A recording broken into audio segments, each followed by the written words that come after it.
जे आता आमची बकऱ्यावाली जेवढी लोक आहेत, कारण ती आता कुठं पनवेल भागात किंवा महाड ह्या माणगाव इकडं रत्नागिरी किंवा इकडं लातूर बीड जालनापर्यंत काय काय जी गेल्यात, ही पण आता परतीची वाट धरणार. कारण त्यांचं तिकडलं दिवस आता 6 महिने ते बकऱ्याला फिरून फिरून त्यांनी चारणी केली.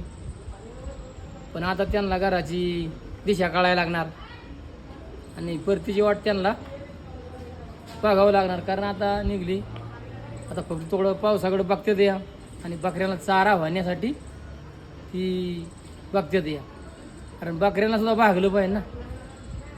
कारण असल्या उन्हात म्हणजे कुत्रं चालत नाही, कुत्रं पण तोंड वाजते या, हाप करतं या. आणि कुत्र्याशिवाय आम्हाला पण सोपा नाही. कारण प्रत्येक गाव बदली जायचं म्हणजे कुत्रा आमच्या संघ असावा. तर प्रत्येक गावा ठिकाणी समजीसारखे नाहीत. काय काहींचं लक्ष म्हणजे असतंच बकऱ्यांच्या आवडपर या कामी बाबा भेटलं तर घ्यावं. यासाठी कुत्रं पण राखण करते या. दमलाला माणूस पण जरा झोपतोच गडीभर. अशा गोष्टी बऱ्याचशा त्याच्या धनगर समाजाच्या जीवनाला पण परिणाम होणार आता. कारण घरी येस परिणाम लय त्यांचं अवघड जीवन आहे आता. लांडग्याची भीती आहेच. लांडगा पण झोपलं तर एका अर्ध घेऊन जातो या. त्याची पण लांडग्याची चुकी नाही काय ती. कारण त्याचं पण असं आहे की पोटच आहे, त्याला पण देवाने पोट दिला तर आणि त्याचं खाणं पण तेच आहे. तर त्याला त्यांनी हवं लागतं, ते खावं पण लागते.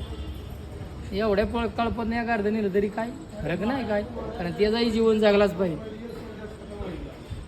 अशा गोष्टीचा परिणाम बराच आता होणार धनगर समाजाला आमच्या.